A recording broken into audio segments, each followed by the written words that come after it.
We're going to begin the February Stormwater Management Advisory Committee meeting. And the first order of business, say the Pledge of Allegiance. I pledge allegiance to the flag of the United States of America, and to the republic for which it stands, one nation, under God, indivisible, with liberty and justice for all.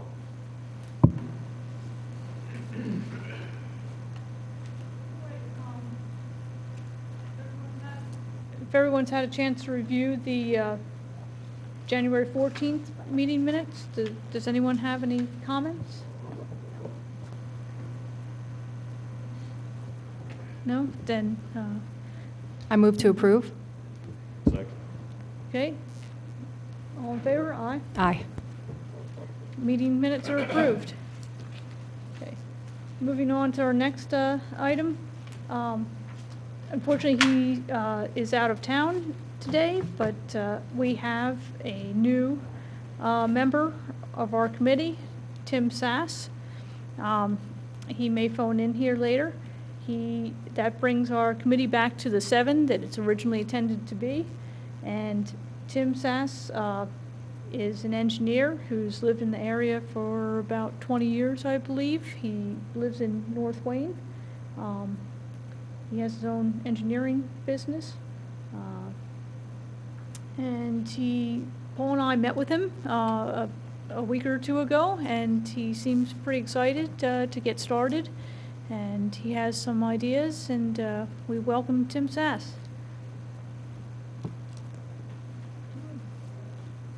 And is there any public comment?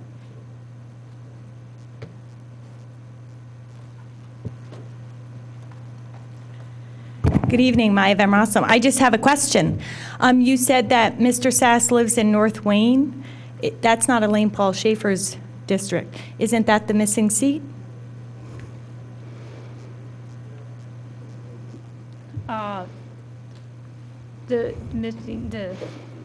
The vacant ward, seat was for Elaine Paul Schaefer's ward, but North Wayne is not her ward? So I'm confused. I believe at the December 21st meeting, the Board of Commissioners removed the requirement for it being a ward-specific appointment. Okay. That's my understanding. Okay. Thank you. And part of that decision, I believe, had to do with the redistricting, too.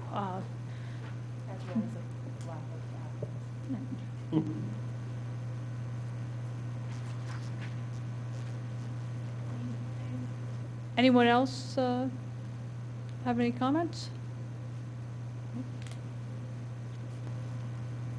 Okay, moving right along. Paul, you could start us off with the recap of the Board of Commissioners meeting.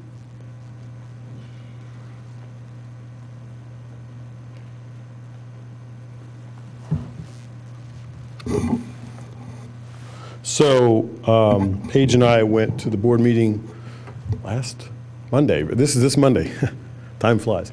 And presented our budget, and they gave us some comments back that were helpful for us to understand what they were looking for. And I thought it was a good discussion. I don't know if either of you guys saw so we had presented two basic ideas. One is that we'd set up a percentage goals of percent of revenues in a year for each of 4 categories: the 20%, 67%, 8%, and then 5%. And there was agreement, but those seemed like good numbers. There was some comment about the maintenance and repair, but they thought that was a good compromise, 20%. So that seemed pretty good.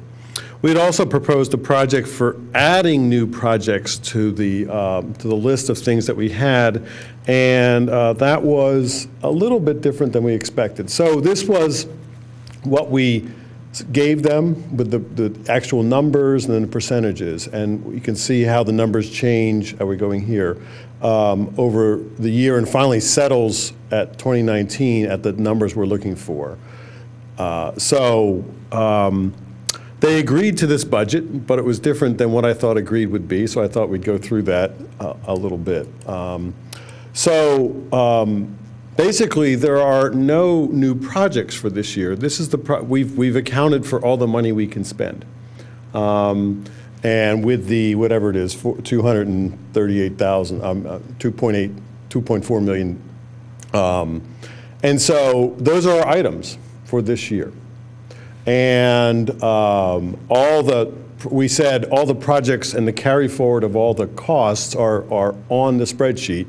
And so as we move forward, we're going to ask for the Board of Commissioners to approve each step of it. So for instance, for Banbury, as we go through the different steps of this, we'll bring that to them and ask for their approval. And as those numbers get revised, when we get, say, proposals, we will present the revised budget to them so they can understand how things are changing. And then if there are new repair items, my understanding is that either the money would come from other budgets or we would just delay it into another year if it can stand that. So if there's an emergency, I think I heard the comment that they would be finding money somewhere else. So they're not drawing it from our budget. And then next fall, we would present our list of prioritized projects. So based upon the township-wide assessment, balancing that against the current projects, and then any repairs, and we need to prioritize the repairs, we would say, okay, this is what we'd like to do, and they would approve the new budget. So it really is a once per year kind of thing. So it's not that we would add new projects through the year. We would take the currently listed projects and amend them when we present to them. Okay. Yeah, so that's really all we talked about there. Okay? Any questions? Charles? I just have a comment. Sure. A couple of things. One is we budgeted over 2 years for the Banbury, Yes. so that it's not actually going to be spent this year. We're storing it up to spend it when the construction occurs.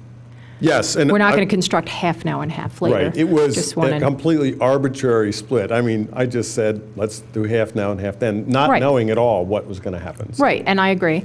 And the other comment I wanted to make is we will be diligently seeking grant funding for anything we're doing, and that would open up the possibility to again visit Yes. a new project if we can get Right. some grant money. Yeah. Okay. I think the next one is, yeah, okay. So we'll come back to that one in a bit. Is that one going to go away? There we go.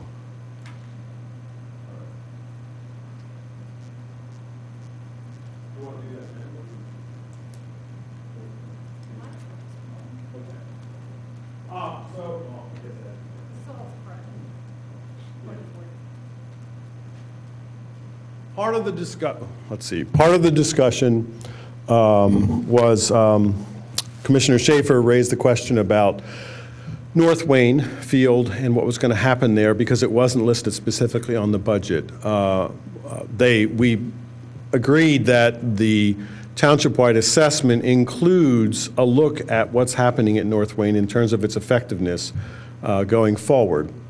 And so we'll have an answer in that as we go through this process. There is still the question of the pipe, one of the big pipes that has blown out on the side of in a previous storm. The way it stands right now, as I understand it, and Steve's not here to verify this, is that they've opened the outlet gate so that basically the whole thing is just a pipe through which water flows and there's no water backing up. And I think we just need to verify that that's okay until something happens with the field. And then we'll figure out with the assessment if it's useful, and if there isn't a change in the way the basin is configured because it doesn't have much impact, then what are we going to do with it? So that's just to add to the list of things basically it's a repair then, I think. Do we have the ability to include this in the contract for inspection and videotaping? Oh. I don't know. We can ask that question. Seems reasonable. Any other comments, questions? No? Okay. And then Paige, you want to talk about the rebate stuff? Another item that was addressed at the commissioners' meeting was the rebates, as you recall. They had been made effective June 15th, 2015, because that was the date that the Board of Commissioners had passed the resolution. And then there was a concern that there were a few rebates that predated that by just a few months. So we asked to make it retroactive to January 1, 2015, which everyone seemed to agree with. It was passed, and I know of at least one application now that will go through because the resolution was passed. And as Paul notes on the slide here, the commissioners encouraged residents to apply for rebates. I understand that they're going to put the information up on the township website that the rebate program is made retroactive to January 1, 2015. And we also noted that the whole program is subject to our review to see how effective it is. And we did discuss a little bit with the commissioners about ways we might be able to get the word out there so that folks know that the rebate program is available. There seems to be some, perhaps, lack of a knowledge of what's going on out there. So we'll seek some ways to, perhaps another article, to get the word out.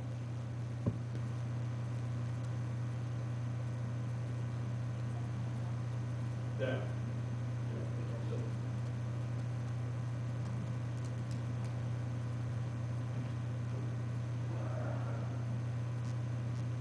Paul, do you have the slide on the next item on The repairs? yes. Yeah, so I guess we'll do that. Where's the, oh, there it is. So one of the things that, as we were preparing for the BOC meeting, was that I realized, along with Joe, that we've never had a really good discussion about repairs. We've had repairs come before us that Steve's brought to us, and we've discussed them, but we've never come up with a general process for, okay, so how do we handle repairs, both in terms of non-emergency, say that a survey like Gannett Fleming's has found that there's potential for problems down the road. How do we fix that, and when do we do that? So how do we prioritize, say, non-emergency projects? What process will we use for that? And then if there's an emergency, again, my understanding from the Board of Commissioners is that money wouldn't come from our budget, but however that works out. But anyway, so for as we go forward, we have a list of projects that are, if we go back, let's see, page up. So there's a number of projects under the repair maintenance in this year, and then a little bit into next year. There's like 6 or 7 projects. I'm sure there's more coming. We were hoping to hear about the latest survey of the 4. Is that something you have? The culvert study, I understand it's complete, and Steve has it. He's reviewing it and plans to distribute it shortly. Okay. Anyway, so that's what we want to try to aim for, and I just wanted to introduce that as something that needs to be done as we go forward. Okay?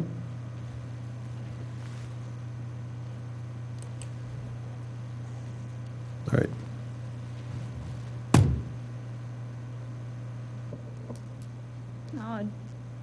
Dan, do you want to go ahead with the proposal for the township-wide assessment? Sure. I mean, I don't have any slides, so yeah, it's a first. So I guess I did talk to Steve this afternoon about a number of points, and he gave me his initial thoughts on the proposal.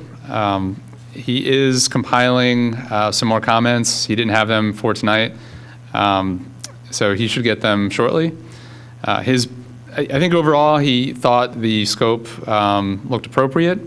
I think his major concern, if you will, his major comment was something that has come up previously. It came up at the board meeting the other night from the township manager, and that's the concern over yet another study to basically tell everyone what everyone knows, and that's where it floods. So he, from his perspective, instead of starting with tell us where it floods, he'd rather start with here are the known flooding locations, the known problem areas. Tell us how we can go about solving those, or at least attempting to solve some of those problems. So that was his biggest comment, was he'd rather identify, kind of skip task one, if you will, or simplify task one, and focus in on the known areas, the known problems.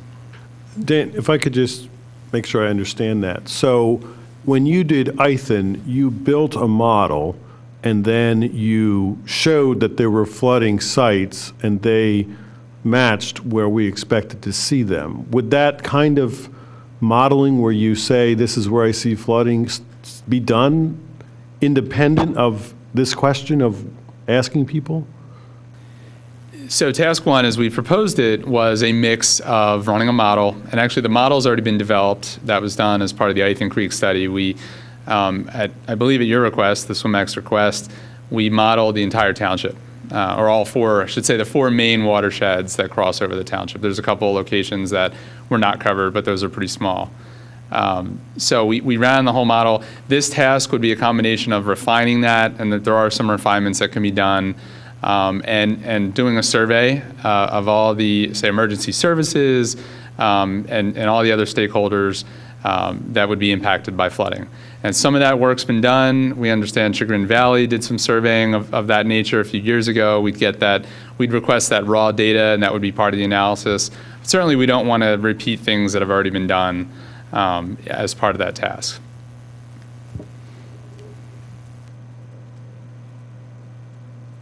I guess I'm hearing what I think I assumed is that task one initially was just that, inquiring about records of flooding, that type of thing. That's what was intended in the original intention here. That's the type of identification, not an analysis using watershed analysis, but using experiential data type of thing. Was that the intention? So that would be, say, 1A. That would be 1A. 1B would be refining the model to verify those locations and to point out any new locations that have not been on anyone's radar. Is that? Okay, so then when we look at task 3, is that still going to occur at that time? Will that overall model still be further refined? Or are we only doing small modeling individually at flood sites? The latter, right. So task 1 is a higher level look, in Steve's terms, kind of the 50,000 foot look, just looking at surface topography. Where does it flood? To what extent? What does the spread look like? Some level of ranking and prioritizing those locations, which then would lead into a better understanding of where we need to take a deeper look in task 2, where we need to get more data, or at least see what data is available. And then task 3 is a more detailed model, modeling the pipe networks in addition to the surface flows. So 3 is a more detailed look at a smaller area based on the highest priority problems. So 3 is where you get compartmentalized into a particular site. Or sites, right, correct. Through this process. So right now, from what you've seen, from the modeling that you've done, I mean, did you have a similar result that you had to Ithan, or is it not the same? where you had, I don't know, I want to grab numbers, but it was somewhere between 6 and 8 that just kind of identified themselves. In terms of the highest priority locations? As far as just, you could see where there was an issue. I don't think we can say at this point. I don't think we haven't taken that analysis further along. That would be part of task 1 to get to that answer. In talking to Steve, I think we can get down to, say, 8 to 10 locations that we have not already identified in Ithan as the highest priority flood locations that are known, including like the North Wayne Basin area. And Steve was very explicit that modeling existing conditions and the proposed conditions should definitely be a part of this study. Well, I think that's what we intended initially and did do with the Ithan concepts. We looked at the further refined version. It was a before and after. So I guess I'm not comfortable leaving out the 1B. I'm comfortable leaving out the 1A, but not the 1B as described. Do you guys want to talk about that? Remind me what 1A and B are. 1A is data collection from, local sources as to where the flooding occurs. 1B is taking the watershed approach and modeling to see where flooding geographically is coming into the program and looking at that as potential other problem areas. So my question would be, how is the model validated, I guess? Is that in task 3 or? Well, when you say validated, I guess. I mean, the technical term, I just mean, how do we know that it's doing what we think it's supposed to be doing? Well, that's a good question. We don't have any monitoring data. We don't have flow data, for example, where we could validate the model. So with Ithan, it was more or less, I hate to use this term, but it was anecdotally validated from what you all had been telling us, from what we had heard from Steve and from others at the township, that the results were reasonable. But beyond any actual flow data, it's hard to calibrate and validate the model results. I guess I mean, if the model shows that where we think there's flooding, there is flooding, that would be a level of validation. Correct. I would consider that kind of the anecdotal validation.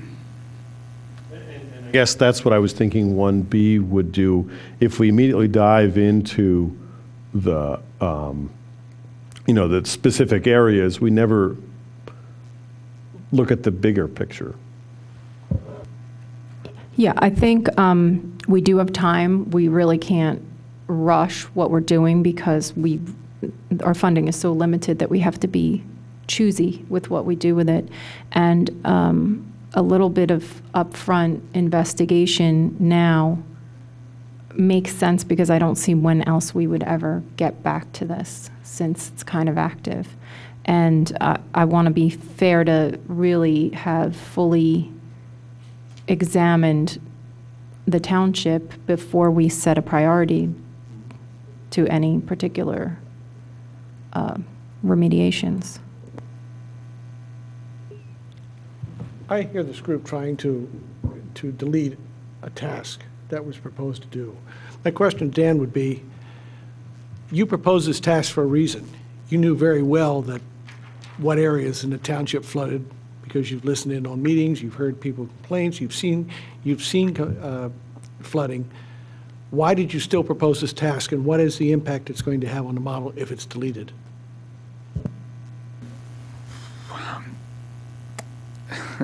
Why did I propose it? I think it's a good starting point. I think it gives us a comprehensive look at the entire township. It can. We have a lot of sources of problem areas. Anecdotal evidence here, anecdotal evidence there. I think this is a good kind of starting fresh location where we can take all that data. And if it's already been done, we've had these surveys that have been done. maybe it's just a matter of compiling that. Again, we don't want to repeat efforts, but really just starting fresh and validating what we know with what the model shows. And maybe there's areas that, again, are not necessarily on the radar, but should be known. Maybe they're lower priority, but at least they end up on a list. Does that answer your question? Partially. Now, what's the impact to the model if you don't do this?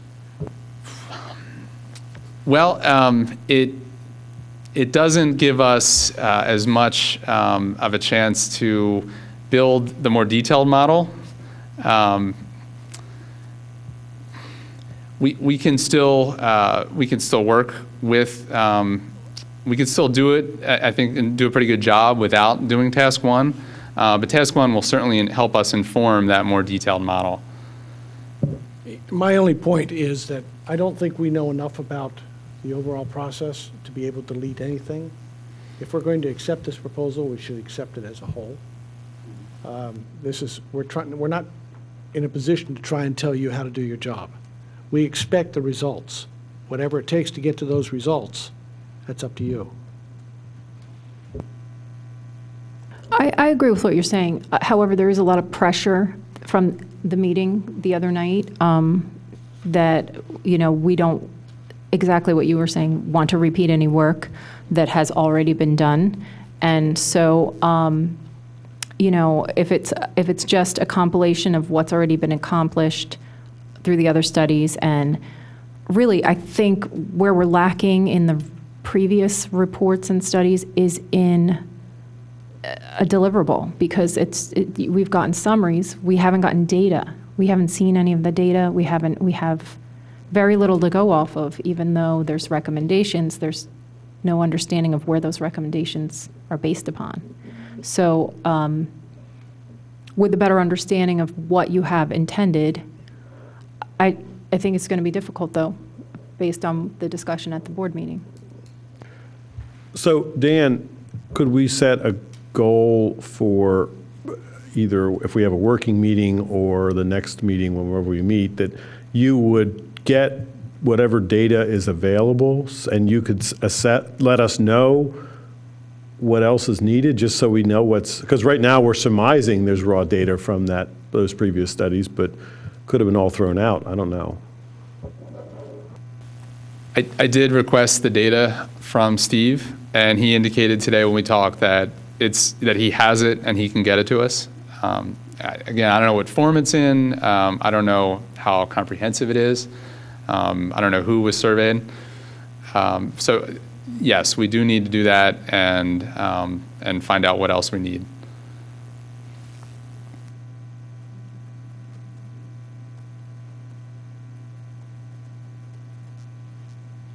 So the goal of this discussion is? This one right now? Yes. Just so we understand what we're getting. Okay, with the end game being? Approving. So our goal is to approve this. Our goal is to approve this proposal. That's what I understand. Well, I mean, we're going through it to make sure that it's meeting our needs and make any recommendations. We can still ask for more or less different I think we did this the last time around where we kind of tailored it a little bit to meet our needs. And this is kind of our first time going through it with Dan. So I guess I just want to be comfortable. I know what it all means because I'm not a civil engineer, so it's helpful to kind of walk through it at a minimum. I mean, we're in a position to say yes tonight, right? Or would we want to wait? Well, we can only recommend to the Board of Commissioners. They're the ones who will ultimately approve the budget and the scope. Okay. My concern is if we're going to recommend approval, before, referring back to the things that we took out before, it really had nothing to do with the specifics. It had more to do with how the approach was, dealing with the township, and so on. In this case, you'd be cutting out a step in how he's getting to his final and how he's getting to his deliverable, and we want the best possible deliverable. So we've decided that what he plans on delivering is something we want to see. So we should not be cutting anything out as to how we get there. He's not going to do double work. anything that's available to him, he's going to use in preference to going out and doing it again. So if he has to do something again, it's because the data is lacking. That's just the way he's going to, I mean, that's just the way we work. So I'm in favor of accepting this proposal and presenting it to the board. I'm okay with that. I just want to make sure I understand what we're presenting to the board. And that's why that's why I'm walking through it. That's why I'd like to walk through it. Regina, you're the one that you're the one that raised the question about cutting that. How are you feeling now? After the discussion on Monday night, I was loud and clear that, people were concerned about that issue. I mean, I don't know if Dan, were you able to watch that discussion at all? I did. Okay, so yes. you hear what I'm saying. And Yes. so I'm just trying to better understand what task one truly entails and, how we can optimize our use of what's existing and still provide what we need for what moves forward into the following tasks. So I think, Regina, following up on Charles's point, is that, he's saying we're going to trust Dan to do the right thing and to not do, okay. Not do the right thing. We're Do going the to trust Dan necessary. that what he has put into his proposals was necessary to meet his aims. Right, yeah, that's what I meant to say. Thank you.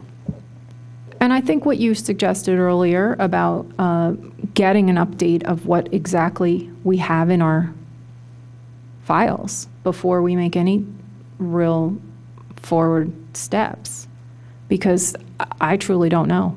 And it may be worse than we even think. We may have very little data. And so I think that's part of the step. And whether or not it's been performed in the past, if it's not accessible and usable, then again, we would have to revisit some of the information. So I think that's a good place to start, is just access what's here. And when you say what's here, the data, are you talking about the survey data? Everything that we've gotten from previous, analyses, and as well as, any data collection that was done for those. Because I've had a hard time getting any of that type of information. So whether we have it and whether it's accessible is, so, I mean, we hear Board of Commissioner members saying, we've already got it, we know this, it's done, but if we can't get our hands on it, it's not meaningful. And Dan, the way you have this written, it says up to 3. So that is acceptable to me. You're not saying we're going to have 3, we're going to have up to 3, so. Correct. Earlier in the week, I distributed a presentation on Alexandria and an effort we did for that. I don't know if anyone had a chance to look at that. It's a good example of the process, and as I kind of caveated, I mean, that was a very extensive model. It took, it was millions of dollars worth of modeling and analysis, and certainly well beyond, I think, where we want to be here. But I think the process is of interest, and again, I would recommend you look at that. Now, in that case, they had done from the very beginning a very detailed model because they had all the data. I mean, the entire city storm sewer system was mapped out and in GIS, and they were able to model that. And based on that, they were able to see which storm sewers were not at capacity or did not have the capacity to push, in this case, the 10-year storm is what they looked at.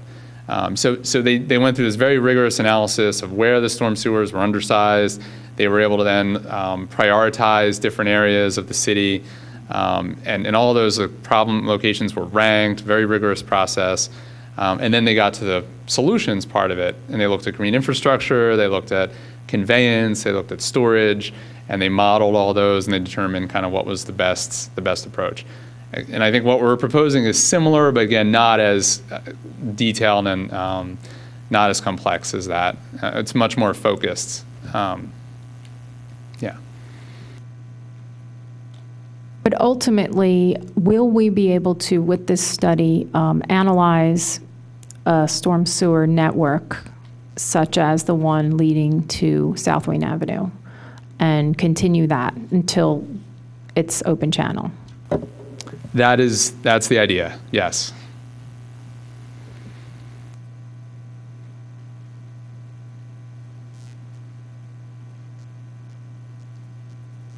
Did we get specifics about task 4?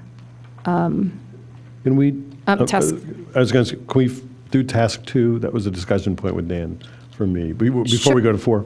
Let's go in order. Oh, Dan and I had a conversation before in an email about the gathering the data, which is collect additional data, and whether there could be overlap between that and the televised inspections that we're doing as part of the repairs, seeing where we have problems. So if you could comment on that. So Steve is still preparing an RFP for the storm sewer cleaning and televising task. We have been talking, we've been coordinating with that. There's a couple of ways to coordinate it with the flood study. We can guide it in terms of location. So there's certain areas we know right now, we can surmise that are going to be of more relevance for the flood study than others. The other thing that Paul and I were talking about is what that study will do, just standard, will be the diameter of the pipes and the condition. And that's kind of the standard information. What we're hoping, what we'd like to add to that is make the data GIS compatible, so that any data that comes in from that study, we can put it into the system, and then we have some spatial representation of these storm sewers. We could then verify that what we have for those storm sewers is accurate, adjust it if we need to. The other thing that we were going to look into doing is adding a depth component, so getting an invert as part of that study. Not necessarily an absolute elevation, but a depth to ground surface. So that would be one less location that we would have to go out and verify for the model, assuming it was a point that was relevant for the modeling. So we're working through that. I'm not sure what the timing is for Steve to get that out. I know he's been slammed with the weather, but I know he's looking to get that out fairly soon. He did say 100,000, which is the placeholder in the budget, is reasonable for that task. But that's all the information I have on that at the moment. So we're waiting on Steve to give us a proposal for that part. And then you'll know what specifically will be in that project. Right, he's working on the RFP for that, the request for a proposal for that. Will that RFP include the sites that need to be investigated, or is it going to be more generic, a certain length of pipe, or how are we handling that? So Steve asked, or through our conversations, we talked about some of the highest priority locations that he's aware of where there's flooding. There's about 9 locations. At the last meeting, I showed a map that illustrated those locations, and it's actually in the proposal as well. So he is going to be focusing that effort on those areas. And he asked for the total length of pipe that's in the GIS now, and I don't remember that exact length. It was a fairly large number. So I think the problem might be too big for what the price is. I don't know. Yeah. Does this involve cleaning or just inspection? I believe it's cleaning. Oh, yeah, because we're not going to get anywhere near that number then. Right.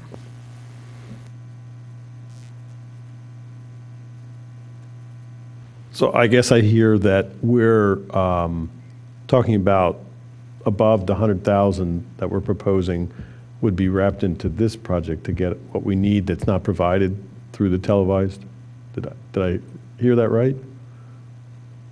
I was assuming that we were going to continue the program annually, the cleaning and televising. That's true, but that doesn't meet the timing for when we want this assessment to go forward. Am I totally hearing something wrong? Well, I guess my impression is that over time we will videotape all of our system. However, I don't really see that all of our system is going to end up in the model. Otherwise, we would have to probably delay that till we fund the videotaping first. So I thought I heard, and maybe I just misinterpreted this, that if we include cleaning, the 100,000 is not going to get us to the data that you need to do your model. Did I hear that wrong? I think at one point there's a total length of what we have in our GIS system. I'm saying we will not be able to videotape and clean everything in our GIS system. Not every. I really don't know what we'll need for the study. That Dan would have to speak on that. Do you even know? So Steve asked, what is the total length of pipe in the drainage areas to the nine or 10 highest flooding or highest priority flooding locations that he's aware of? And I gave him that number, and again, I'd have to double check what that number is. That's not to say we need information on all of those pipes in those areas, because I'm sure we won't. I think we can develop a very detailed model without every pipe, small pipes in particular. So we don't know exactly at this point what we'll need. I think he was just trying to get a ballpark of what that number looked like. And we would have some plans that would have as-built with information on them as well, and that's another way to put them in the model. You just wouldn't know whether or not they were their condition. You would just know their design information. That's correct. And we don't, well, the condition is certainly important, from a modeling perspective, but really, and a lot of times we don't have the condition when we're doing a model like this. I think the process is really, what do we need? And then I think really the way to, the next step is a conversation with Steve and Township staff as far as what exists at the Township that they know about. So we need this particular area. Steve can point us to what he knows exists. So there has to be, I don't know how we can expedite that. I think we have to go through those files, through those old plans, pull out what we need. If it makes sense, we update the GIS with that information. I think that would be of benefit beyond this study. And if the information doesn't exist, then it's a question of how do we get that information. We can ask again, do we really need that information? And if we do, then how do we go about getting it? And can it be part of the other work that's going on, the televising and inspection work? And all that has to be obviously coordinated, and the timing has to work out as well. So at this point, though, we don't know what we don't know. And so we can't exactly define how much information we need. Is that? That's correct. Well, I'm almost of the mindset that I would rather cover more pipe and not do the cleaning, just do an inspection. I don't know how you guys feel about that, because would you rather have more inspected or less and have it cleaned? I really don't know. If we knew we had, after the inspection, if we knew we had pipes that are less than half available and they're causing flooding because of, then we can go back and that would be a maintenance item to come back and clean it. I don't know if it's a cost savings to do it at once. Dan, do you have any idea of whether it's a cost savings if you do it as one? I would think there's some efficiency to doing it at once. But it's all different equipment. It's not. I agree. Disposal fees and. I suggest we see how the prices come back and see if that's something that makes sense at that time.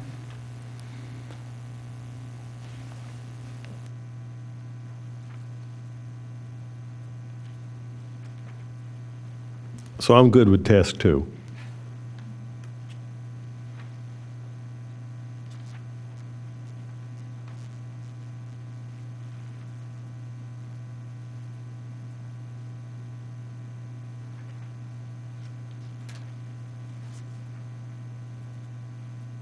Dan, why don't you go on and explain what you want to do in task 3?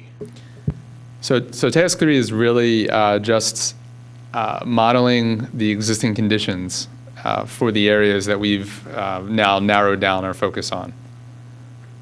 So we've, in the previous two tasks, we've narrowed our focus. We're looking at the highest priority locations, and now we are building a model of existing conditions.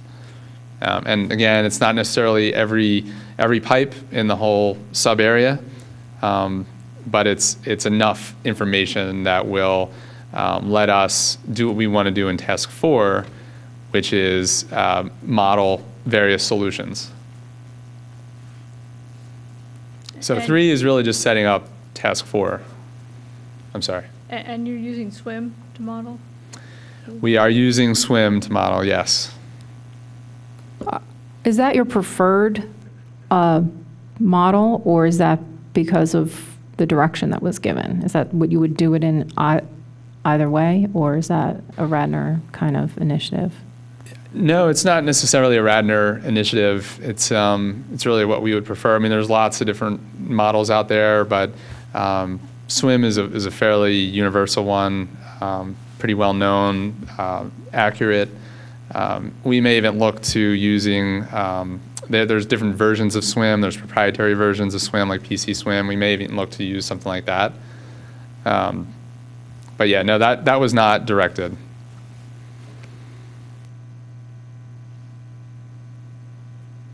And there, we did use SWIM for the Ithan Creek study, for Banbury, for Runnymede, where we had data, where it made sense to do those models, we built them. In theory, we're building the pieces to a model that, we're adding on to a larger model. In theory, you could keep adding and build out the entire Radnor system in the model. Yeah, I was kind of thinking that it would be nice to use whatever you used earlier, so that's great.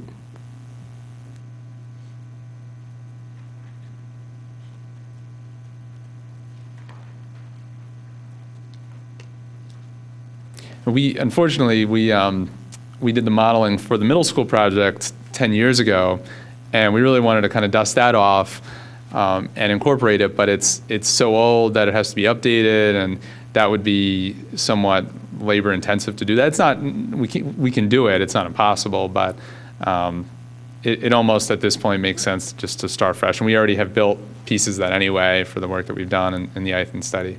Is there survey information from that original model? Was that based on survey data, or where did you get your pipe information last time around? It was all survey information from the middle school project. They surveyed obviously the school, and then all the surrounding streets got surveyed, and even I don't know if we had topographic survey of Lancaster, but there was a length of the storm sewer heading west up to a point. It didn't get as far as Banbury, where the Wawa is, unfortunately, but we did have some information from that survey. So you have all that now in your hands? Yes. Okay, that's great.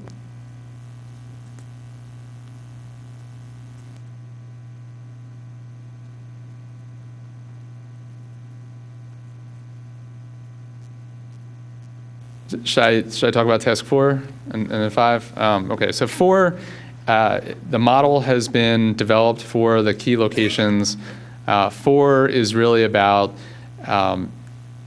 inputting different solutions, green infrastructure, storage, conveyance, really those 3 types of solutions. It's putting those into a model and determining the benefits of those and the combinations of those as well. So it's getting to hopefully a more comprehensive look at the solution and the cost benefit of those solutions. Whereas before we were so, I think, zoomed in that we really didn't have an opportunity to look at different solutions in relation to other solutions.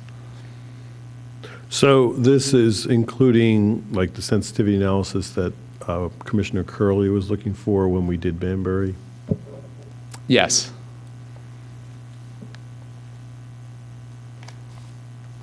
Yeah, my only concern about that is the 7 to 8. I think the number is a little on the low side because I think we have more problem areas that will need to get a fair shot at being prioritized.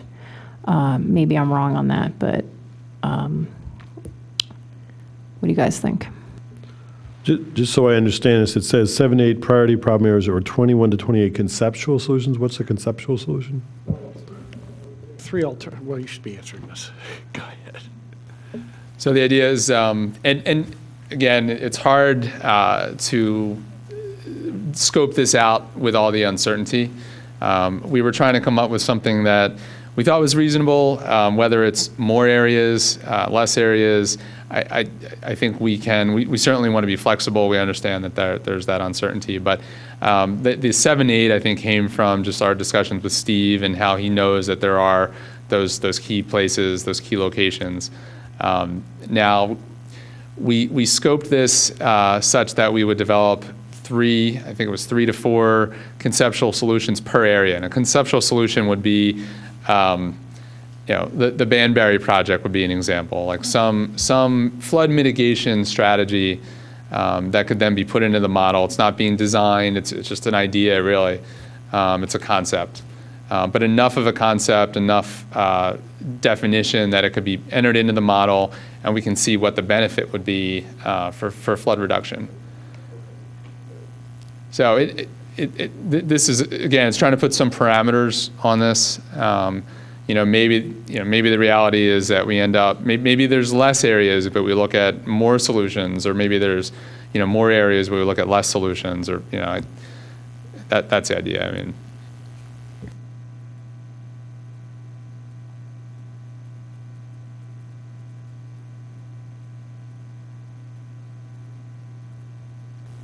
And then 5 is the prioritization task, which I know there was some discussion about at the last meeting, whether that was something that was necessary, or not that it wasn't necessary, but that it could happen as part of these meetings, not so much as a defined task. But the idea here is to take this list of solutions now that have been developed and put them through a ranking process. The criteria, I think we discussed some of this before, it could be the level of flood reduction, the benefit to the community, water quality, all these things, put them into a tool that helps us rank. And that involves obviously discussions with you all, what's important, how do we want to rank different criteria, and then put it into this process where projects get prioritized. So at the end of this, we would get a prioritized list of potential flood mitigation projects. So is this similar to what was done in Alexandria? I mean, this task 5? Yes, we've done this in multiple communities, Alexandria being one of them. Give me a second, I can see.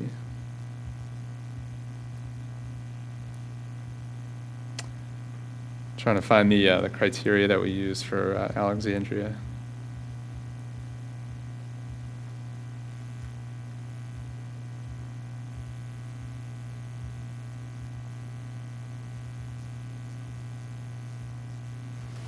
So we can't find the slide I want. So, for example, we looked at constructability, social benefits, public acceptance, integrated asset management, urban drainage flooding. So how much did it reduce the flooding by?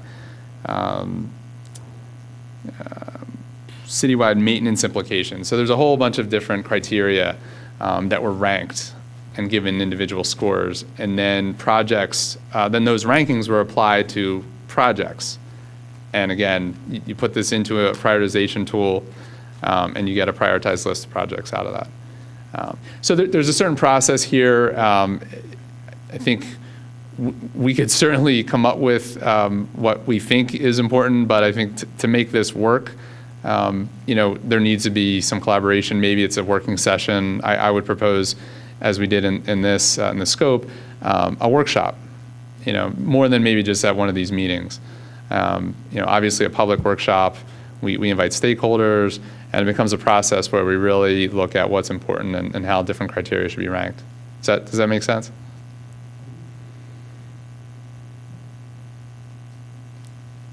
think it's going to be it's a difficult decision what the factors are, and I think it's a bit political as well. So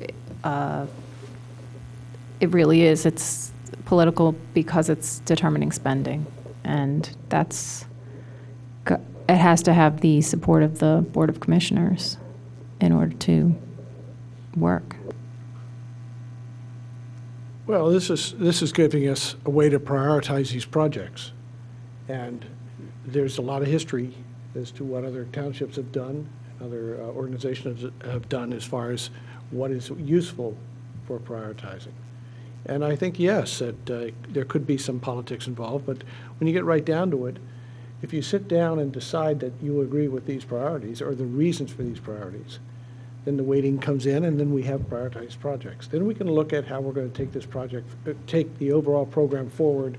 We have ideas of budgets. Granted, they're on the conceptual end, they're at a high level, but certainly, well, good enough budgets for us to take the program forward. That's what we're looking for. That's the reason that we're doing this study in the first place. Out of this, we're going to end up with a township-wide watersheds map and list of projects, prioritized list of projects to improve stormwater in the township. That's what we want. What I like about the being included in this is I kind of asking Charles' question before, if we took this out, what would we be missing? And I think what we'd be missing is some objectivity about the prioritization that might be balancing the political interests. So, we have to do our part to say, okay, here are the specific points to be made, and then you can, wade into the fray after that, but at least you have the data. So I think it makes it easier for us to argue particular ways. And I think this is going the direction that what we heard from the board, that they want us to come to them once a year in the fall with our list. And this will give us a valid means to create a list. And as new solutions come up in the future, here's now a framework in place where that project could get added. We could score it and then get added to the list, even if it's not part of this study.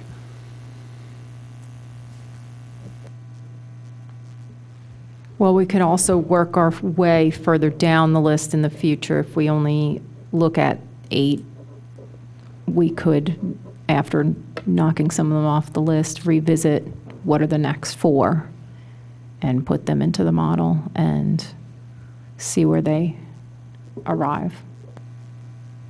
I think we might be realistic and say 8 is a minimum of 8 years, and so I might be retired by then. So I just think that, Elaine Schaefer made that point in the meeting, is that if you look at these projects, and the amount of money we're getting, there's not that much money there. And so we're going to have a backlog of projects going forward. And so we need to recognize that.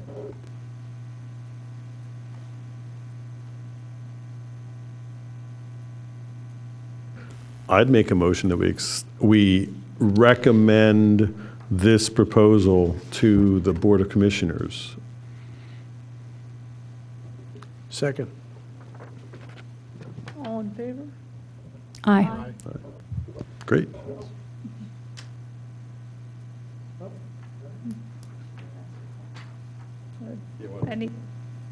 Any comments?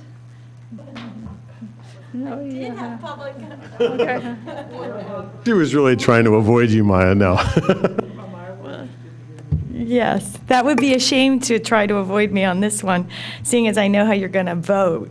And I'm coming up to speak in support of that vote. And I would normally just not speak because you've already voted the right way, or it looks like you're going to. But I do think maybe it's important for the rest of the community to hear from some other voices as to why this is so important. And I just want you to know that I'm going to be writing a letter and urging support from others to the Board of Commissioners for advancing this proposal from CH2M Hill. I think that, what you said, Chuck, was absolutely on point. Dan and the folks at CH2M Hill know what they're doing. They know what they need in order to do an appropriate assessment and characterization and make good recommendations to the committee.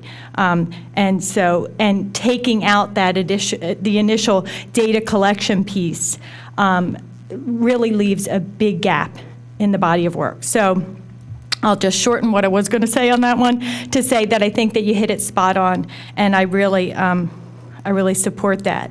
And just one thing to go to the issue about whether or not there's this wealth of data out there that can just be handed over to Dan. First off, I think we've all been asking at various points over the last year and a half since this committee was created, asking for that data, whether as members of the public or members of the committee, and never has it been turned over. But I will tell you, at the Delaware Riverkeeper Network, we submitted right to knows and for all of this data, and I was presented with all of this data. There is not data.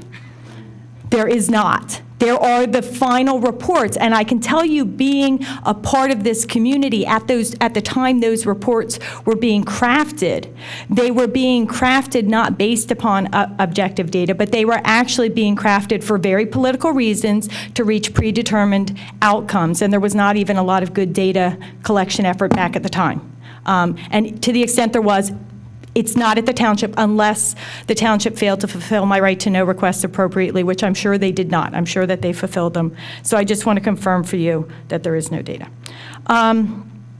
I also, with regards to Task 5, this committee has been talking about, I've been talking about the need for criteria development. I'm thrilled to see that in this proposal. I'm not sure with it being identified as Task 5 if that means it's supposed to come down later in the work process. I think it should happen now.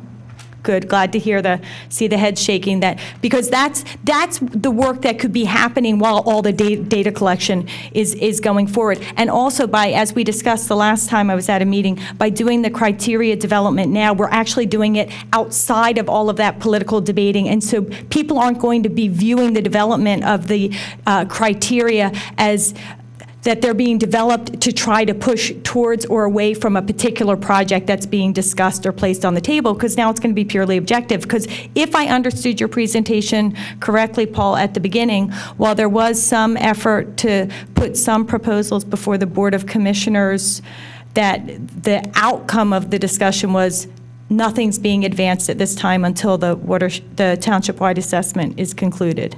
Did I understand that correctly? Well, there are projects underway. Both The repair projects. There are capital projects as Okay. well. So there's the middle school tie-in, and there's Banbury Way. Those are really the two biggies that are out So there. Banbury is a done deal?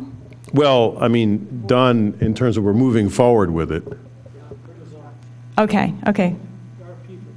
Go out based on your design. Okay, because Yeah. that was one that I had And concerns before we about. would get to that point, I'm sure we'll have results from Okay. the study, wouldn't you think? Okay. I mean, Anyway, yeah.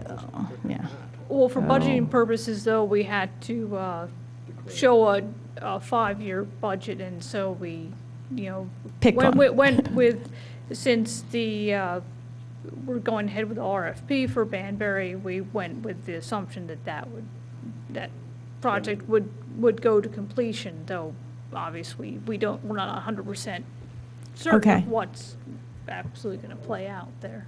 Okay. So the assumption is if a project was initially approved by the board, in a budget that we wrote, we included it carried all the way through. That's obviously dependent on what actually happens, but we just needed to Okay. carry it through. Gotcha. Okay. Anyway, but I think absent that little diversion from my thought process is that I think that it is a good time to do the criteria, because again, it's going to be as unpolitically challengeable now as opposed to later when you have a full slate of projects. So if hopefully Task 5 happens first. I mean, not least a first, portion but of it. just, in the beginning. just the development of criteria. The development of criteria, Yes. that's what I meant, yeah. And, okay, and then I think that's it. So again, I hope that you vote to advance this proposal. Have any other public comment? Can I just comment real quick on that? So I just want to say, no, I totally agree. And I think I hope I mentioned that last month, that task 5, it was the last task. Actually, there was a task 6, which we took out, which was developing concepts. But yeah, the prioritization task, that can happen at any time.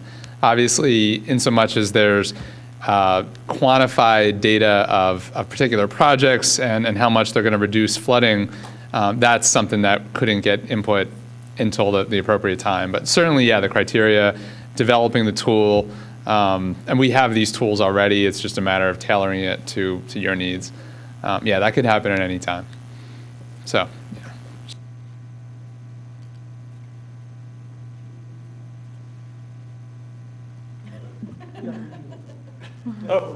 Again. Yes, so I'm proposing that we move forward to recommend to the Board of Commissioners that this proposal go to them. All in favor? Aye. I'll change my vote now. Then, I mean, Steve's not here, but as far as advancing this so that it's placed on the agenda for the Board of Commissioners, Dan, have you been asked to appear for the next board meeting?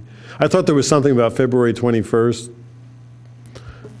There was discussion of I think it's the 22nd. Yeah. Yes, that's my understanding. I mentioned that Steve said he did have some other comments. His major one we talked about. I don't know what other comments he has. He said he was generally happy with it and ready to move forward, but I guess I'm trying to say there may be some other minor changes or minor updates to it. I don't know. But we'll certainly keep you all informed of that. so then we wouldn't be ready to write the memo yet, or how does that, how I guess with Steve I think here, I'm not we're sure how okay the with that. procedure I think we're is. fine to move it forward. And we could have just a caveat that with, unless there's any substantial change based on Steve's comments.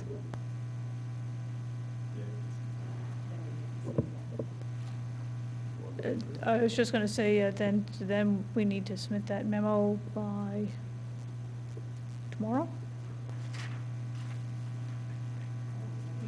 Do we know? If it's the 22nd?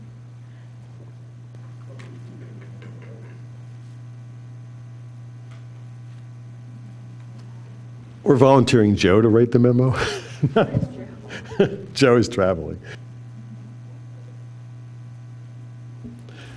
If it needs to be done quickly, I could do that, so. So for the 22nd, agenda items are due by the 12th, which is tomorrow. Backup materials are due on the 16th. So what's back up, the letter? Oh, itself doesn't have to be prepared by tomorrow, just the this- agenda item, Okay. which we already know what that is, so that's great. What do we have to do? What do we have to do to get that? I think I just need to email Steve and state Good. we voted to move forward with the proposal and recommended for the board to consider on the 22nd.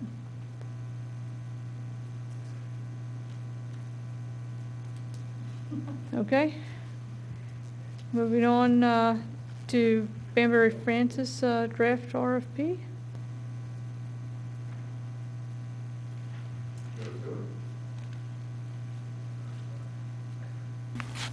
Did you all have any comments or questions in particular on it?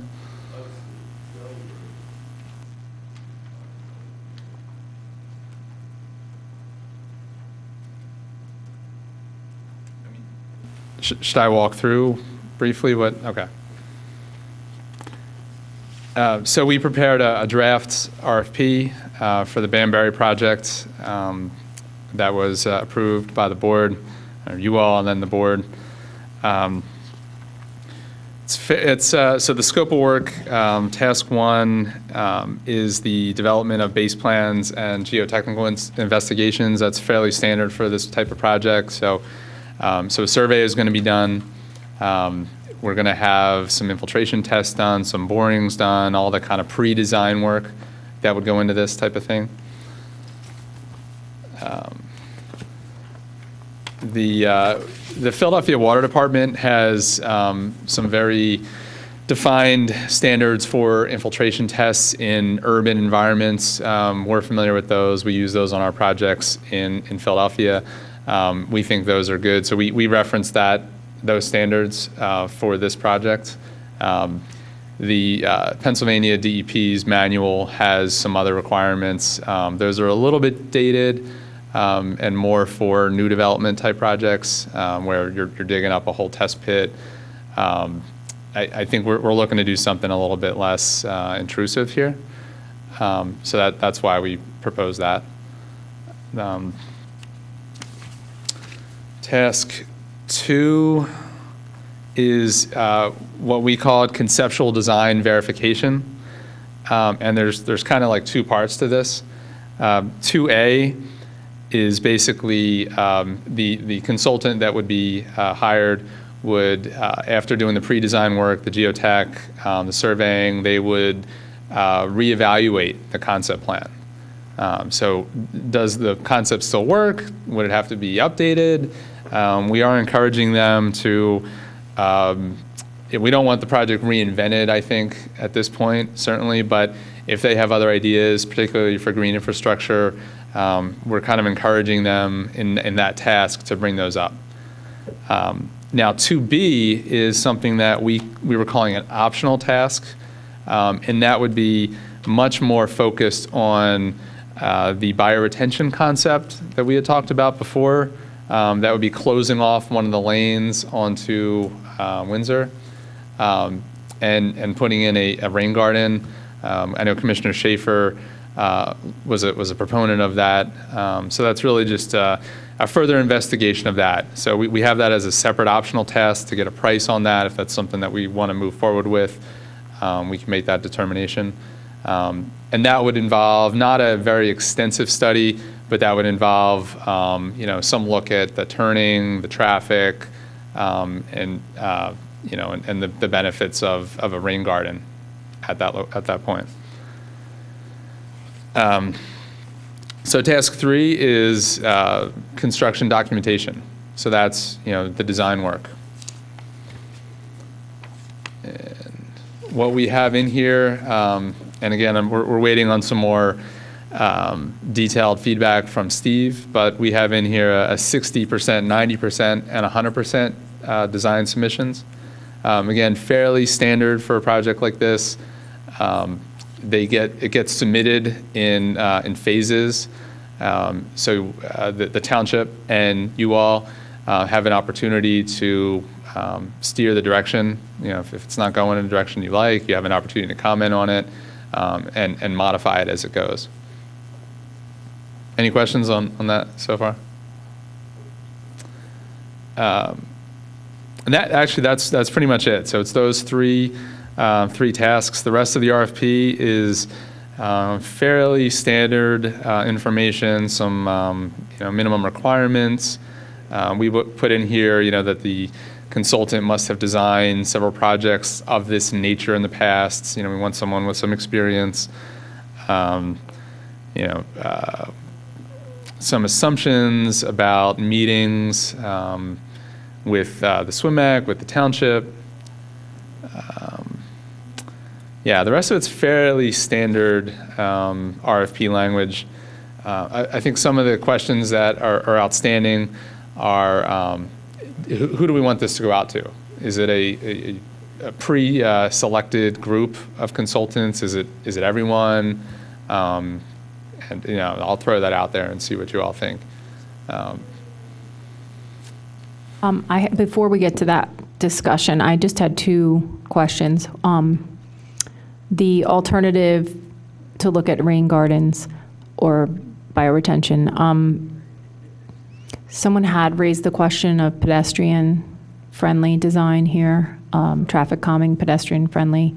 So if we were going to look at a bioretention option, would we also want to consider modification of the geometry to put a green street type of solution in there because I think right now that we don't have sidewalks in that location. It is a neighborhood, so could we, include that as another option with the, getting a price proposal for B kind of thing? Yes, I think is the answer. Does it make sense not to? sure. I mean, we can do whatever we want, but does it make sense to look at that, as a potential add-on? Well, if you're going to get rid of a lane, you have room.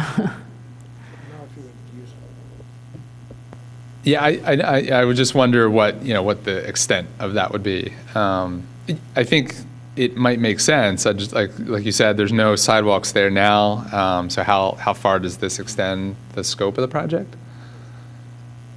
I don't know. Well, I mean, if we're going to entirely close off a lane of and put by our attention, I mean, I don't know that the cost would be that dissimilar.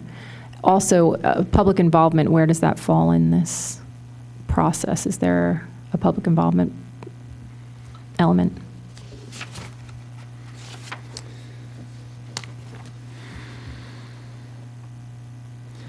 Well, we do have in section 4 that there would be a presentation to the SWIMAC, one of these meetings, presumably, as well as various project status meetings. I don't know if that. I assume that would constitute some level of public involvement, but maybe not. For me, I would rather see up front a workshop type environment where, like a public information center of some sort, before we actually finalize the concept completely. Because I mean, it is a neighborhood, so that we're impacting with whatever we do there. I don't know if that's something that's within our budget. I don't know how you guys feel about it.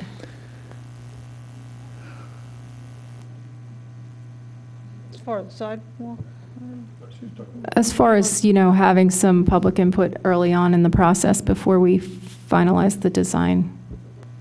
So this would come at what point? These people deliver? Right away, as soon as the consultant has some, beginning information. So we select a consultant, and then we... They do their due diligence early to see about utilities, geotechnical issues, things like that, to see if what we've indeed conceived can actually be constructed. And at that point, They'd present, this is what we the think is going to concept, happen. the concept plan would get feedback from the neighborhood. It makes sense to me, but is that normally what happens in a project like this? Well, you do have to bring in the neighborhood and let them know what you're going to be doing. You're not just building a road, which they want. You're doing something totally different. And they have to be, their input has to be taken. I'm sure, based on the flooding that we see up there, that they're going to be happy that something is done. And I think they'll be supportive, but they want to be included. I would want to be included. Right. And we also, I assume, would let them know the disruption in the neighborhood, how long it would be. So I think that's should be part of the process. Dan, this is still a draft RFP, Yes. so you could add a point for public involvement or for public discussion. Sure. We can add And I whatever think you see fit. What have been done at other locations? At what point do you bring in the neighborhood, for example? What have you done in the past? I think, at the concept level, I mean, that's you don't want to get too far down the road in this process. So even before you get the RFP out, we should be talking to the neighborhood as to what we're thinking about doing. That's what you're saying. That's another approach, sure. Certainly, we've been talking about it at these meetings, at the board meetings. But yeah, if you're thinking of something more targeted, whether it's a special meeting, could you invite the neighborhood to one of these meetings? Again, whatever makes the most sense. But yeah, that could happen now. I mean, I don't think this is going to change radically. I don't think there's too much more that can be done, than what we're proposing here. But would we want to be at the point where we know who this contractor is, and they've done the, as you said, due diligence.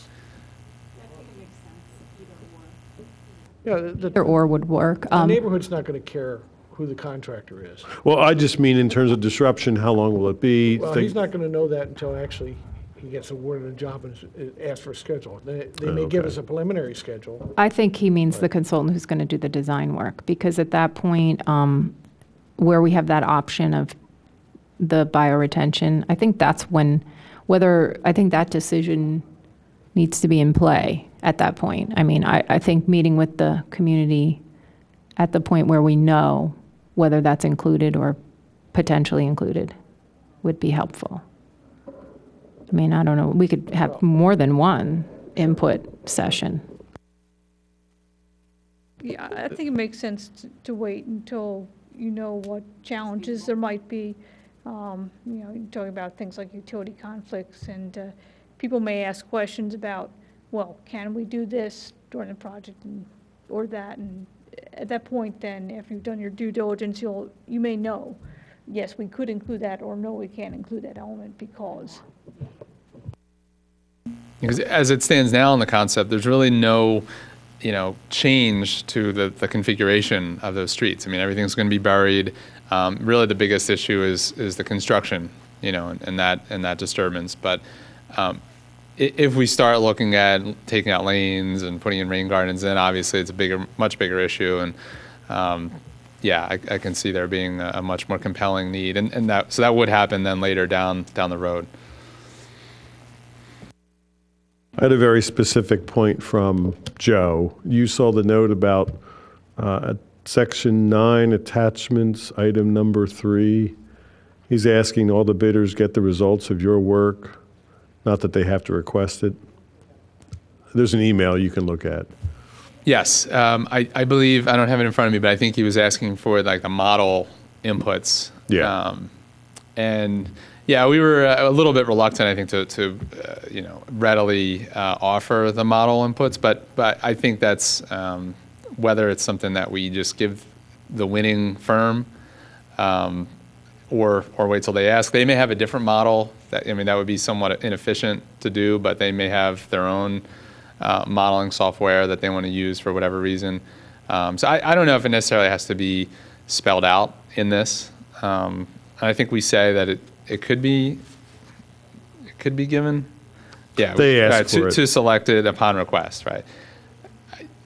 Again, I don't know if that we're comfortable with that. If you would rather it be more direct. Well, that brings up a good issue, because in the past, the information that's been given to the township, I feel, has been very lacking, and prior studies, things like that, there really is no supporting data to look back at.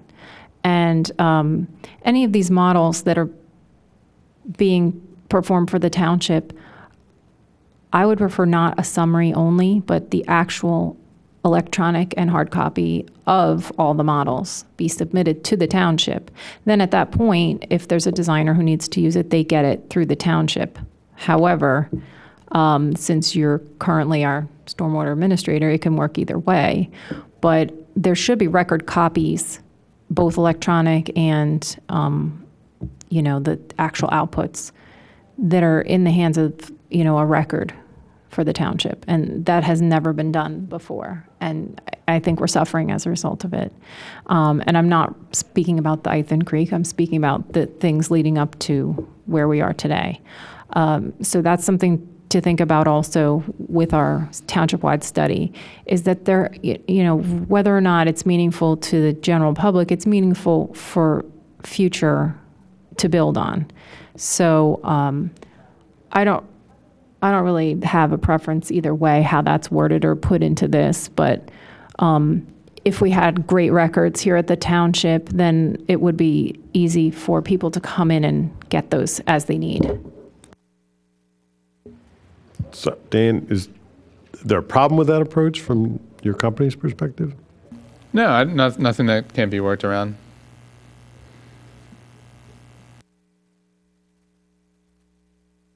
I just think we've never asked for it Yeah. in the past. And I believe Joe also mentioned or asked for a memo of some sort, 5 to 7 page memo. I don't know what other information, frankly, can be provided other than the model inputs. I mean, I think all the information is here. It's Yeah, the concept schematic plan. and everything, we have that, right? The township has all of that information as far The as. concept plan. Right, yeah. Yes. So all of that, I think, should provide what's necessary.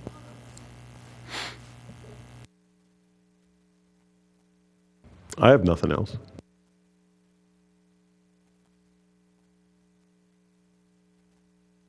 Well, if we could write the bioretention or other green infrastructure amenities or something like that, just, leave it a little more open-ended so that if it turns out that that's a big priority for the neighborhood or a very feasible option that wouldn't increase the cost significantly, and once the designer is on board, they might have a great idea. And we want to be able to, leave it open for that. So do you like the way it's structured now in terms of, so like we split it with a more Yeah, I think that broad- is it's separate, yeah, but not just bioretention by closing a lane. I mean, just leave it a little more, Well, okay. So like 2A is more about so verifying the concept based on the geotechnical work. yeah. And then updating as needed. And again, that's the encouraging other ideas. They may have other ideas we didn't think of. Right. Certainly. Right. But the bioretention was something that was very specific that we wanted to call attention to because it's been discussed. I think, it's something that achieves infiltration and water quality. Bioretention isn't the only thing that does that, but I mean, Right. that's the one that did come up. So I don't know how, flexible these types of arrangements are once you get an agreement in place. So since that is kind of like an add-on, I don't know if it can be a little more open-ended. I'm lost at what you're looking for. This is an option that, once we see a price, and we discuss it further and see what they have in mind, then we decide. Oh, if it's that's being direction. done It's solely an after the option. fact. Yes, we Oh, have so to- we're we not have doing to that. approve it separately. Okay, but we're not entertaining that right up front. We're entertaining that later on after we've already, Right, this is an optional piece that if. but we they don't want have to them- bid on that initially. They bid on it, they tell us what it would cost them to conceptualize this, but that's as far as it goes. It's not included in the basic RP, it's solely an optional. I guess what I'm thinking is I'd rather they get on board on the original concept and then have a discussion and then give us a cost proposal for that. Because I don't really, if we're comparing 4 or 5 different proposals, we should be comparing them based on our original information. And then it might just get a little more complicated if you might have less people willing to get engaged on it because it's complicated, with this additional piece. I'd rather hire someone, get them on board, get them the information as what's constructible, and then ask the question, do you see something better? Should we invest a little more in design of something additional? Regina, I think that's what it is, but I think it is. I see 2A. It could be a memo. The first part of that task. Does it work?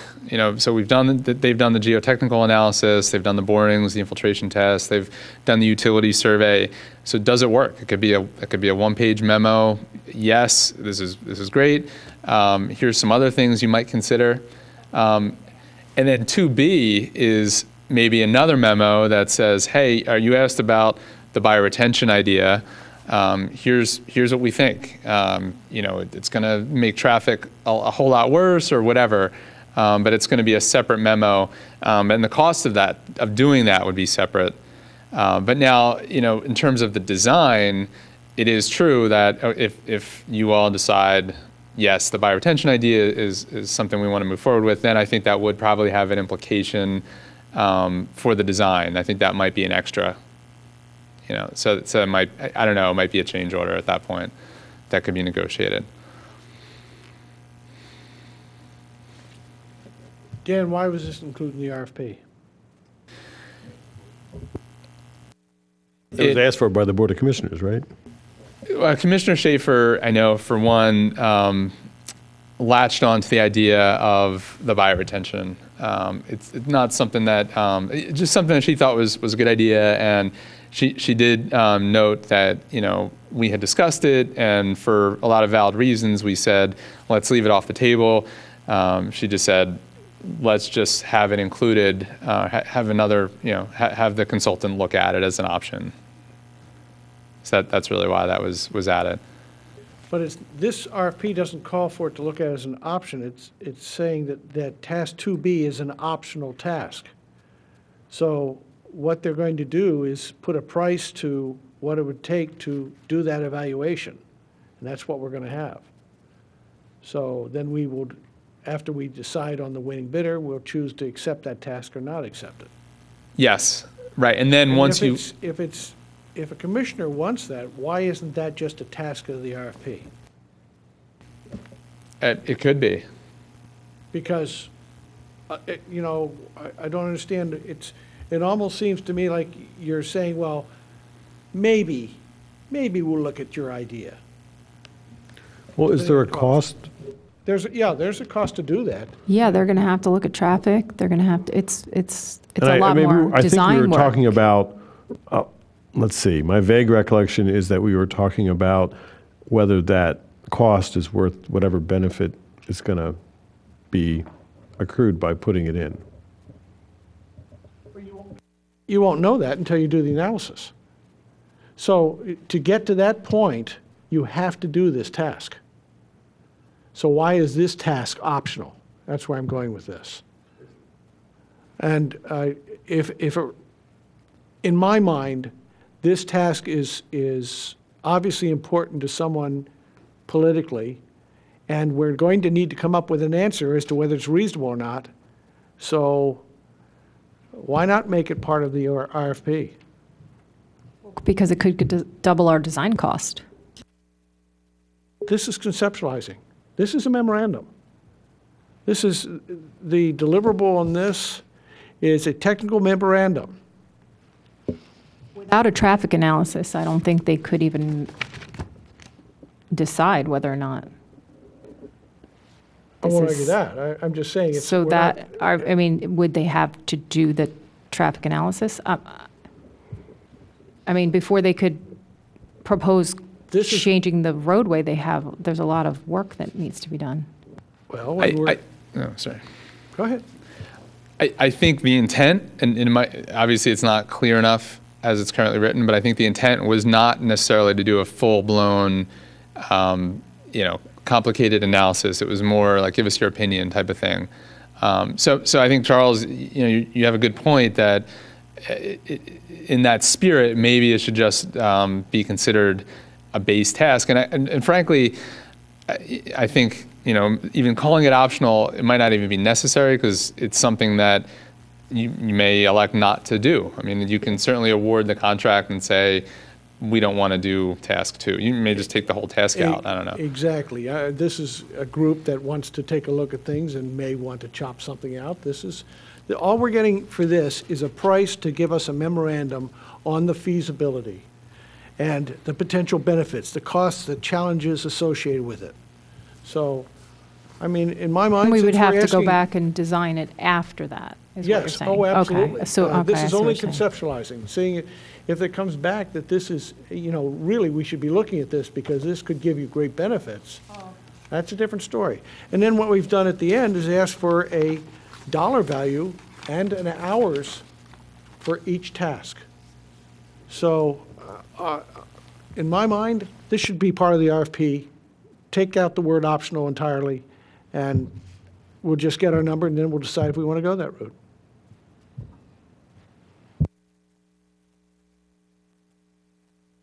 They would be giving us a cost for evaluating the concept, not for actually designing.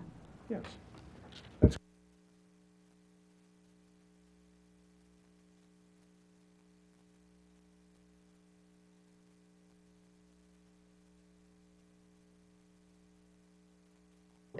maybe there could just be a clarification made to that, task is not to include any formal studies, but merely,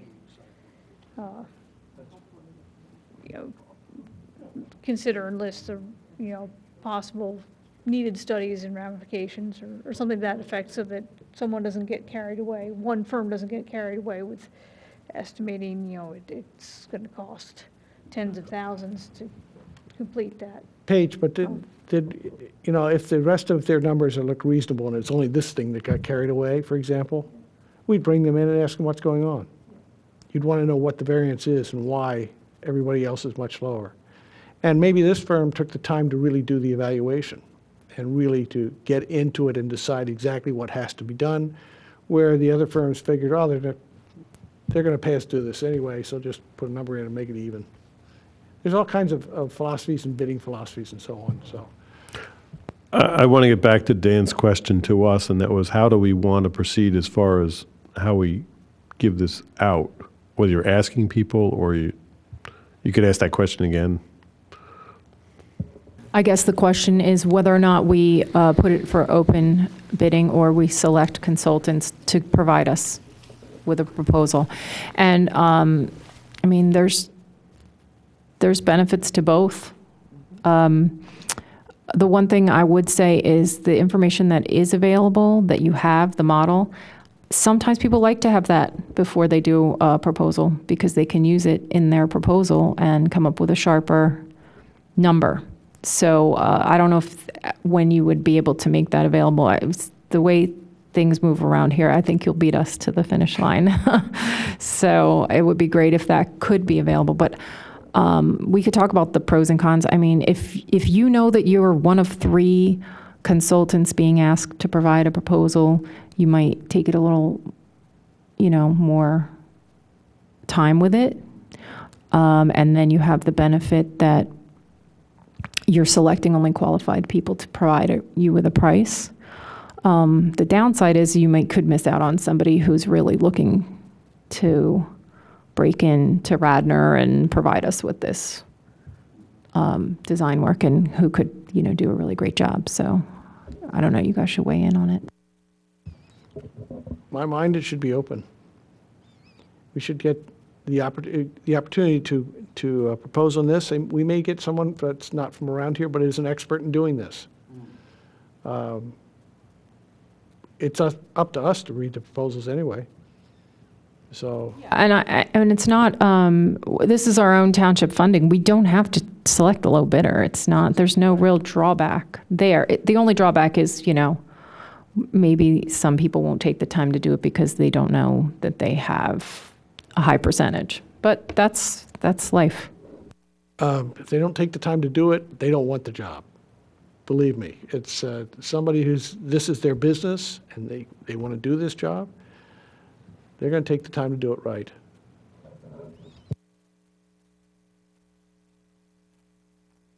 So I guess our answer is we'd like it to be open. And, we can help control the quality of the submissions by what we put in here now already. It's minimum requirements. Again, we can change this as you see fit, but, some number of projects that you've done in the past so many years that are similar, so you can control that part of it and let it be open. I think the question was stemming more from some of the discussions that Steve has had, I think with you all at these meetings about, do we have a pre-qualified list? If there's certain firms that we know are really good at doing a certain type of project. I think that's where that was coming from. But I agree. I think we can, I don't know if it's up to me, but keep it open. And I don't think, my personal opinion is that we haven't been a good judge of who does things well anyway. So let's, since we're, let's just, the greater we, right. Let's just move forward with this, see what we get, and I think the idea of limiting by experience to this type of project in the last 3 years, that's a very good way of going. And it's that will right away cut some people off, but also will give us, for example, the people who did Lancaster and other areas around Philadelphia that are not close by and we may not be aware of would be interested in doing this kind of work. So, Yeah, and then there's obviously lots of firms around here that can do a great job, I'm sure. So it's not like we're struggling for the talent. So.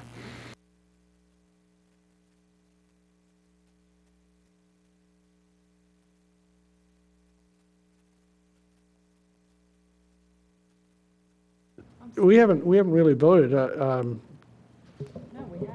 Steve is the one that issues these anyway, right? This is really just brought up to us as a draft of what he is considering issuing. And we're giving you the feedback because you're going to talk to Steve about how this works. It sounds reasonable to me. I'm not exactly sure, to be honest with you. The only thing that I think we have to do is make sure that we just take out optional tasks. Other than that, this RP is fine as far as I'm concerned. And if it does, you wrote it, so it's doing what you want it to do as the conceptualizer, if you will. It provides you a designer that can take this thing further. So, which is really the next step. So. Just make sure that it covers the community involvement piece at some point. Understood.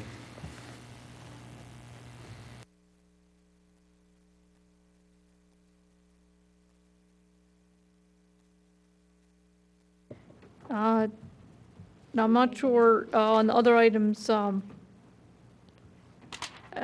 much. Dan, do you have may anything to know. add for us? You're the representative. I'm not sure how much. We're going to Dan might hammer know you because you. about the other business. I guess we thought Steve would be here.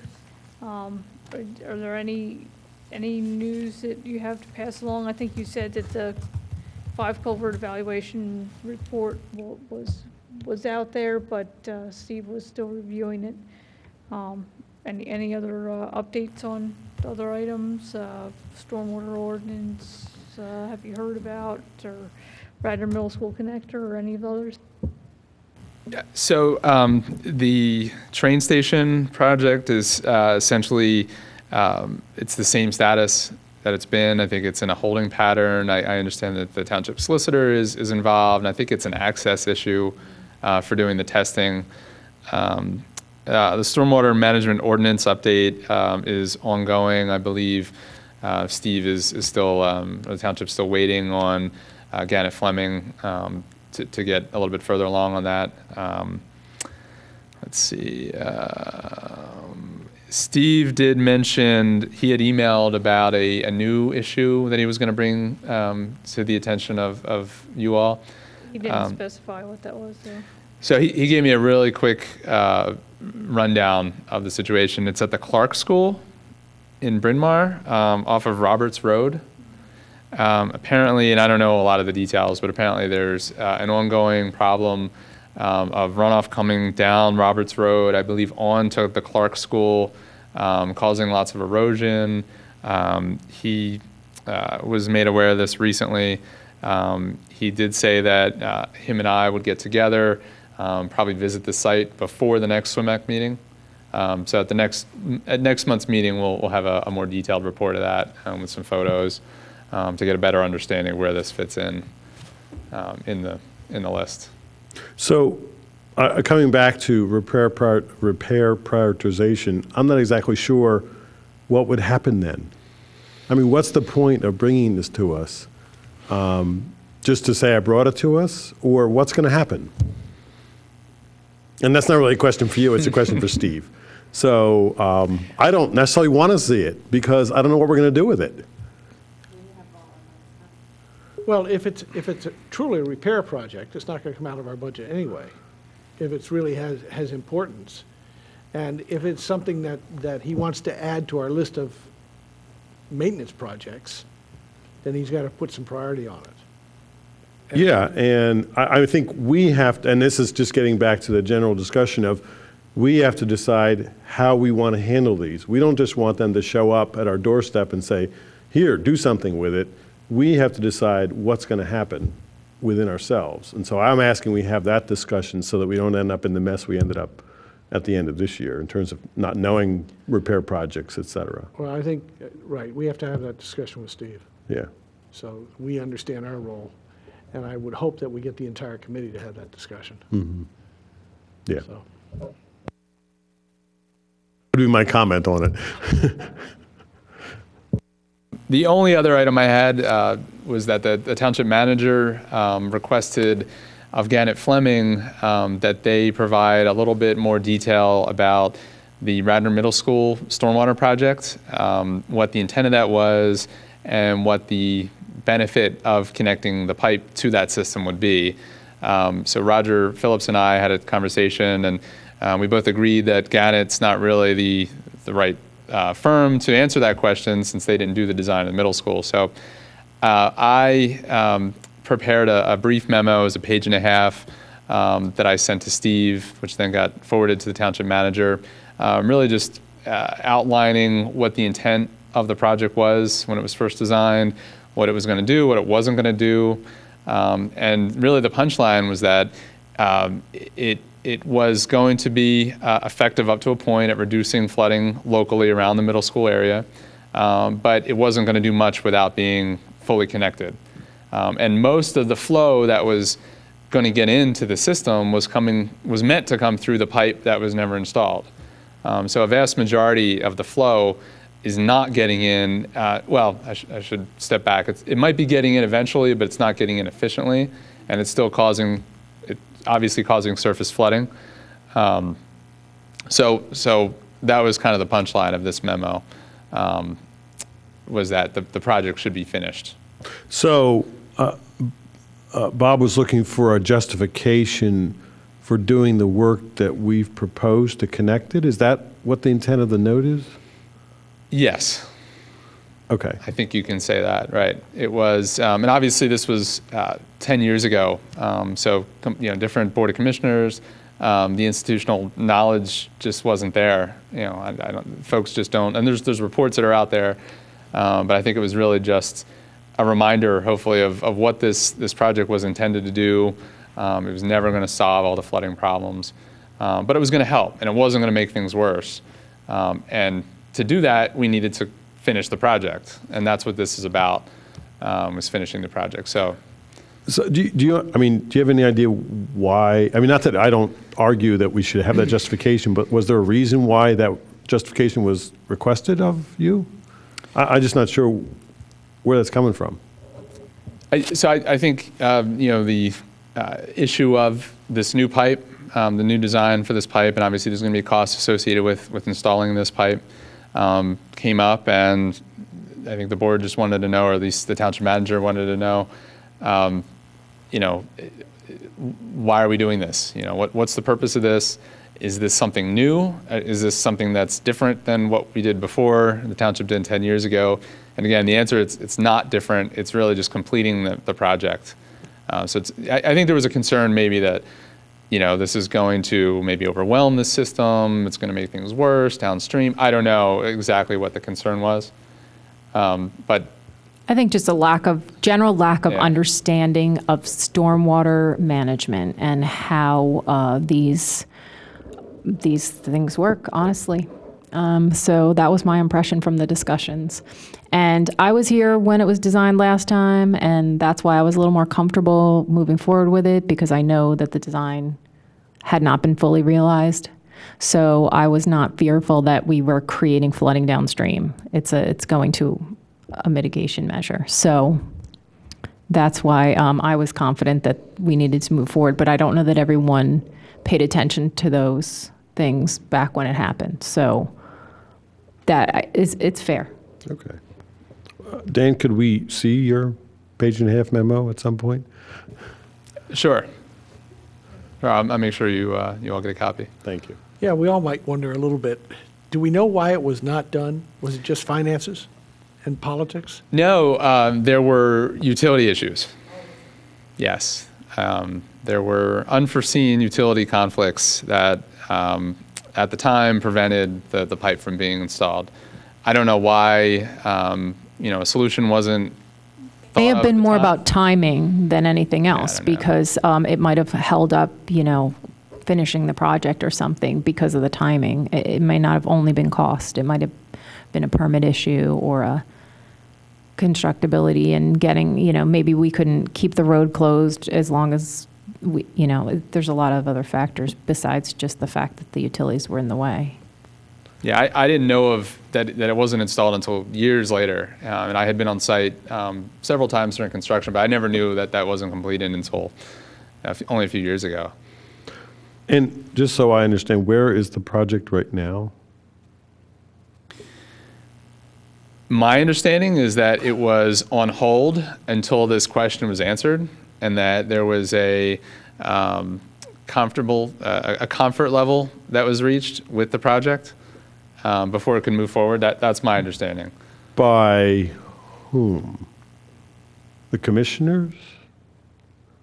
I'm not sure the answer to that. No, I believe that the Board of Commissioners did vote and approve that, didn't they? Vote and approve that at one of I the thought meetings? that's why I'm asking the question. Yes, I believe that occurred. So I think that was a separate vote from the Banbury Way. Right, yeah. I think those were separate votes, and they both occurred. So I'll just ask this question. Should we know about these? I mean, there seem to be holds on things that we don't know about. I mean, not the least of them being the televised inspection stuff, some of the repairs. Are we supposed to be informed about these, or are we supposed to be ignorant of them? I guess you're just stating your frustration here, and I hear that frustration, and I'm also thankful that we have Dan to help keep us informed. We would not have known about this if it weren't for Dan, and I guess that's just the best we can do is work through our administrator.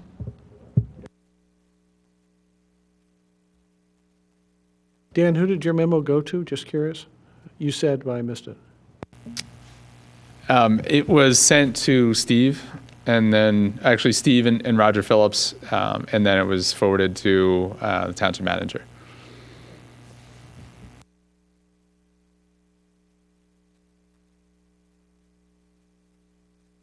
Any other items that anyone wants to? I would like to mention that we are long overdue for implementing what Gannett Fleming did recommend for the stormwater ordinance revisions. And there have been numerous projects that have been initiated since they originally presented the recommendations, and we have not yet had the opportunity to implement them. I believe we were all in support of them, and they really haven't moved. They've not come before the Board of the Planning Commission, and I think there was somehow it was on an agenda for the Environmental Committee, the EAC. But I'm disappointed that we haven't done anything about it. I think it's a very minor revisions that were recommended that would benefit homeowners and make more meaningful improvements when sites are redeveloped. So I'd like to see that move forward. What do you suggest we do about it? Should we write a memo from our committee recommending that we accelerate the process, since it's been, I can't even count how long it's been since we've seen that issue. And they are very minor changes that would be both beneficial to the homeowners who are putting in. The one instance is the way that we look at these residential stormwater facilities that are being installed. It doesn't really give full credit to what's being installed. So they're being over-designed, and it's not going to help our flooding because no additional water will go to those. It's just an additional cost for homeowners. So they're spending double and maybe triple the cost in construction than what is really necessary, and to no benefit. So that's something that really should be done as soon as possible. And recommending that we redevelop more of our properties with stronger stormwater volume controls is beneficial to helping alleviate our flooding It's just really an easy step, and we didn't go very far with it. It was just a 25% of the paved area would be considered as meadow for existing condition, so that when they have the proposed condition, they're putting additional controls on the stormwater. And those requirements are more stringent elsewhere. So I feel like we could easily implement those and not impact the ability to redevelop sites.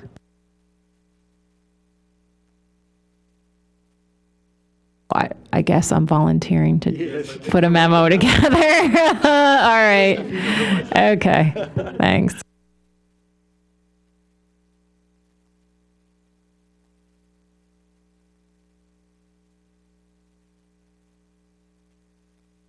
Any other items? I guess we need to start thinking about how we can partner with other community groups to get the word out about these rebates and to make those rebates attainable for people. Maybe working with the garden club or some other community groups, environmental groups, just to get the word out and help people make it real and be able to do it. Because I know a lot of people really do want to contribute personally to improving water quality and stormwater management throughout the township. So that's something we should put on a future agenda, is just who can we target as partners, and we will be looking again to maybe we can increase the rebate amounts. That seemed to be a favorable from the Board of Commissioners. It seemed like a favorable thing. And a rain garden, really, the materials can cost you $500, not $250, just in materials alone to put in a good sized rain garden. So I would feel comfortable because that money is invested. It's not given away. It's invested in improvements. So that's something we should talk about down the road.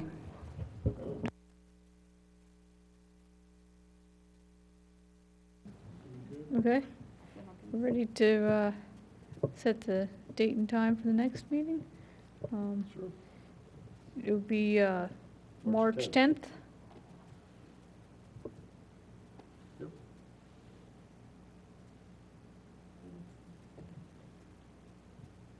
All right.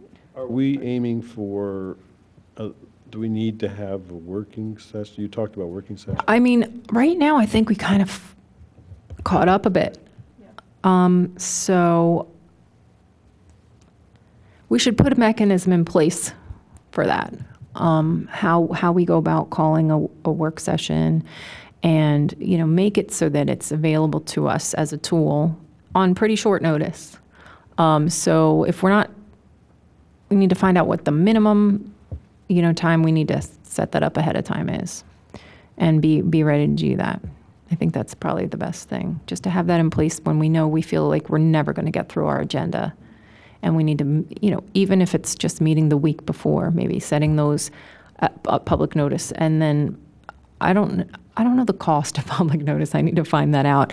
So if it's not an onerous cost, we could advertise that the week prior is every Wednesday prior to our meetings, we would have a work session, and then just cancel them as they're not needed. I know a lot of other towns do that for both their planning commission and their board of commissioners. So that's just a thought. I don't know if Wednesday makes a difference to people. I figured not the same night that we're already meeting. Okay, we'll probably need to get some input from Steve and others as to how that mechanism works. Yeah, are you familiar? Do you work with other municipalities, or is it pretty much you're mostly not doing this type of role? Other towns doing that kind of thing, where they have a setup where they have a mechanism to meet and discuss things informally, not make decisions, but receive information, evaluate it, and then come back, to their formal meeting to make their decisions? Yeah, I'm not sure, to be honest with you. I believe you're right. I believe I have heard of that, but I don't know for sure. Yeah, I just know that Tredyffrin does something like that, and Westtown Township does something like that, and it seemed to work for them, but I don't know how complicated that is, and maybe we can get some help with that. Okay, I think we can inquire with Steve, and we'll start there and go from there. Any other items, or, okay? We'll adjourn the meeting then, and reconvene on the 10th.